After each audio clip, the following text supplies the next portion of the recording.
To start coloring your birds, the first thing you should do is outline the bird to identify your exact lines that you'd like to color in. As you remember, we had sketched and there were several lines because we did it light. So you go back and you erase those and then you redefine your line. So here I have my cardinal on the ground, and I looked back at the pictures that I had previously showed you of a real cardinal, and I identified his colors. Now I'd like to talk about the coloring process. So his head was mostly red, but when I looked at it, it was more of a red-orange. So you don't have to just stop at red. You can go back, and now I use colored pencils, and you can add some orange as an overlay, or you could do the orange first, and it gives it a little cast of red-orange, which is his actual color if you're looking for a realistic bird, a cardinal in this case. Also, you could see clearly that I did that with his beak. It's a red-orange. Now, another thing I like to say is I pressed very hard to get this bright red on his head, and then I did it softer on his belly because that's what I noticed, that his stomach was lighter and his head color was more intense, solid red. The same with the tail. Mostly light pressure, adding some dark where I noticed the color was more intense. Now, for the wings, you could see here that I did a little black lightly first. Now, this is called undercoloring. So I lightly dropped in a gray where I noticed in the actual photograph that it was a gray tone. Then what you do is you go back and you would use your actual color over top of that, and that makes it look more realistic.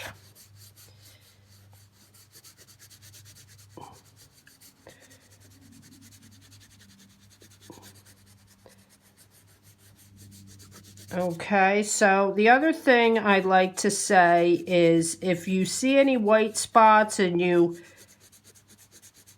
already colored or filled that in, you can get your eraser and add those highlights by just erasing where you see the white spots on your cardinal. Colored pencil does erase. Crayon does not erase as well. Okay, so texture for the feathers.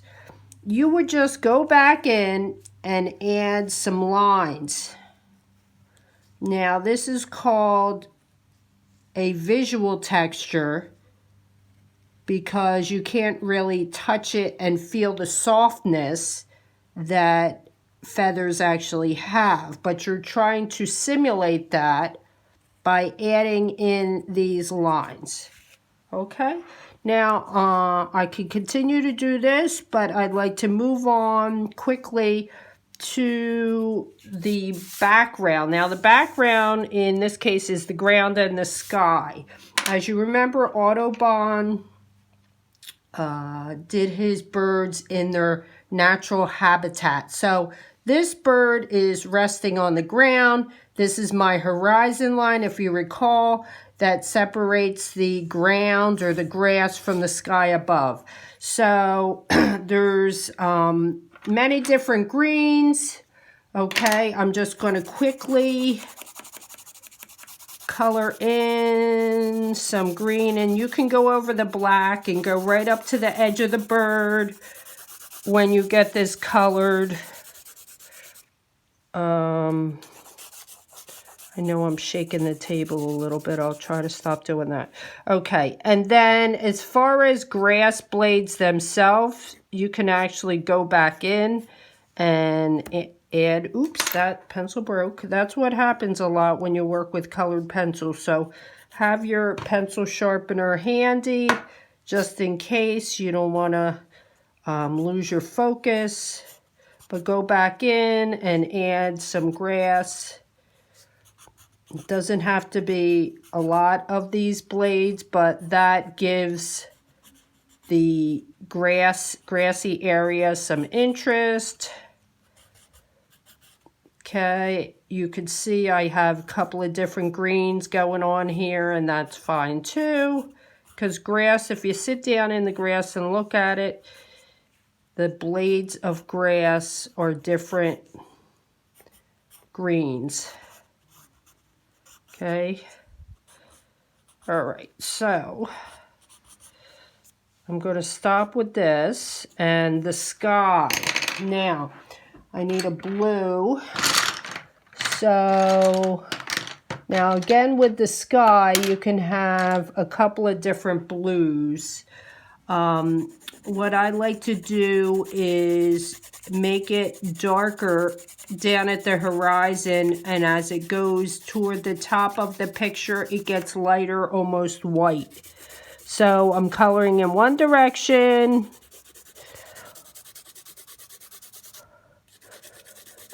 Now the other thing you could do, if you have paints, you can do the same thing with paints. Okay, you can drop in a little washed black, which is a gray, onto the bird, and a more intense black for the black area around this bird's face. All right, so here comes the darkness. I always start with light, and then I go back and add. This is a graduated, you call it, going from a dark to a lighter value up to the white at the top.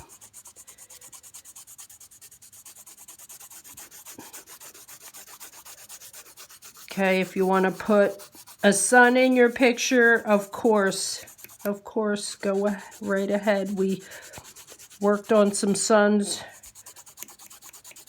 before. I hope you did that lesson, and you can go ahead and add your sun into the picture.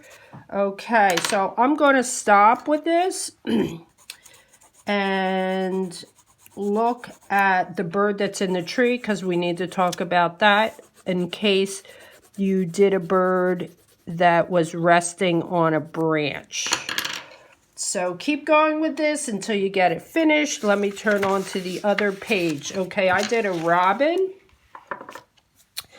for this one. And again, I did the gray as an underlaying color for the robin before I put the orange on top, and colored in one direction, more intense on the face, so I pressed down, and I redefined his wings and the tail. So going forward to the branch, okay, do the same process with the branch. Go back and redefine your branches. You can go over the black because gray is actually lighter than black, and you'll see that it does cover over top. Okay.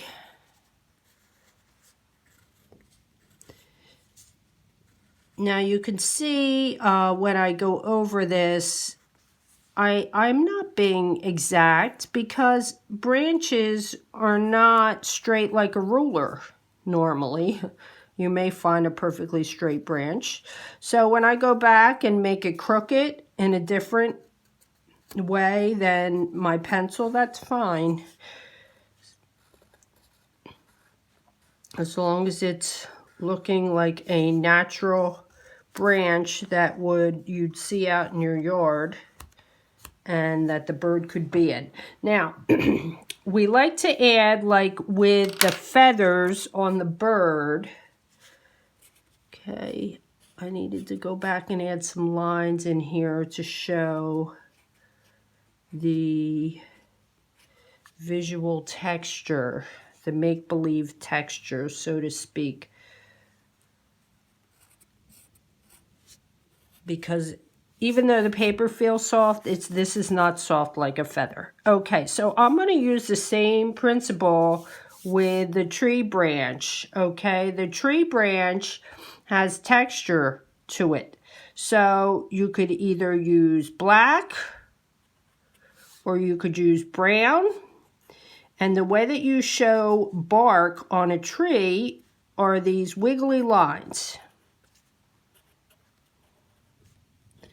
Okay, there's no exact way to do this.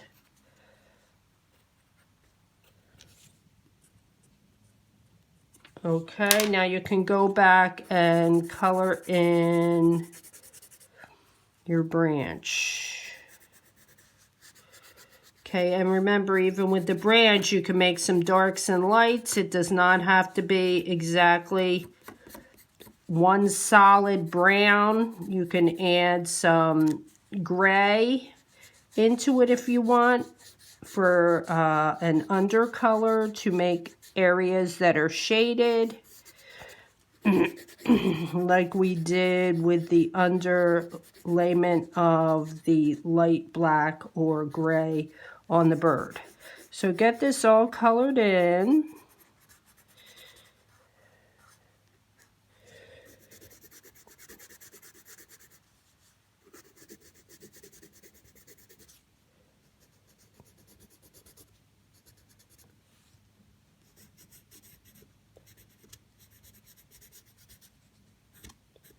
Okay, now we didn't really talk about leaves. So I picked up some leaves off the ground. Briefly, we're going to discuss leaf shapes are not all the same. I'll do a lesson in the fall where we get into that a little deeper. But today I just want to talk about the general free-form shapes of the leaves. So I have some leaves here, and we can look at them up close. Generally, the shape is like a lemon, oval with a point on the end. And then there's the stem where it attaches to the tree. This one's a little longer, but again, it's an oval with a point. And it has a serrated is what you call that, like a knife edge. This one did as well. Some don't. Some have a very smooth edge. You notice that there's one line that goes through the middle from the tip to the tail or the stem, so to speak. This one has the same. That's called a vein. You can see it better on the back. And then there's lines that come off of the vein, and that's what feeds the leaf with nutrients and moisture that it needs to thrive. So this is another leaf off of a maple tree, a little more difficult to draw, or challenging, I should say, not so difficult. But to draw these leaves, let's just start with your basic pencil and do some ovals with points on the end. Now, a lot of times leaves grow in bunches like this. Okay, every single one of these branches does not have to have a leaf on it. Okay, I'm drawing my leaves that look kind of like teardrops. You can have some smaller ones, the ones that are just growing. That's the little stem that's attaching it.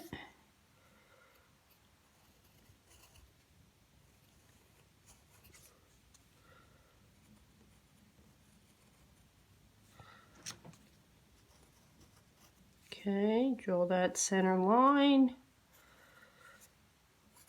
Now, depending on how big your leaves are, whether you'll see those secondary lines that feed the leaf off to the side, they go on they're slanted lines. You would call these diagonal lines because they are not horizontal or vertical. They go on an angle. Slanted lines. Okay.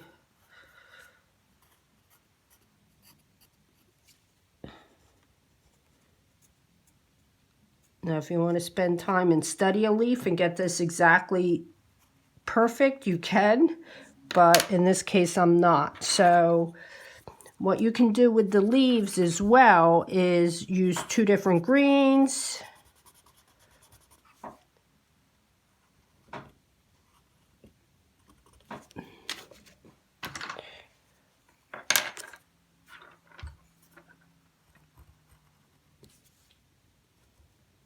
What I'm doing is going over the pencil lines with the darker green and filling it in with the lighter green.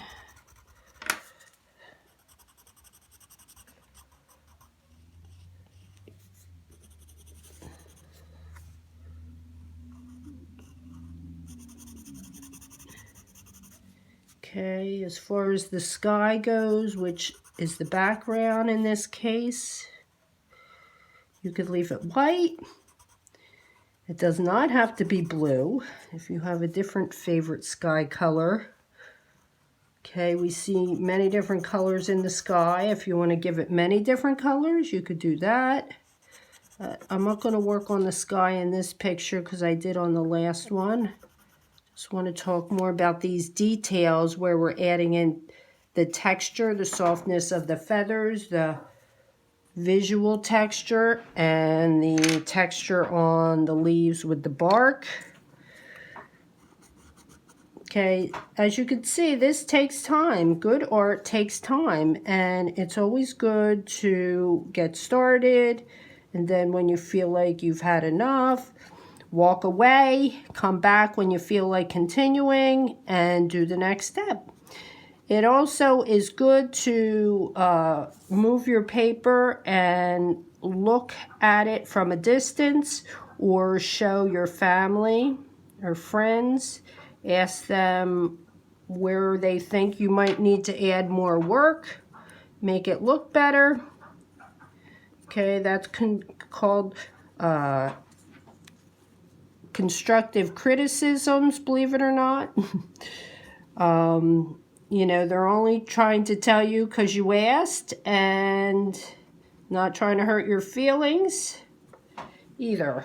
All right, maybe you want to put a worm in the bird's mouth because that's what robins eat. They eat worms. Worms are yucky.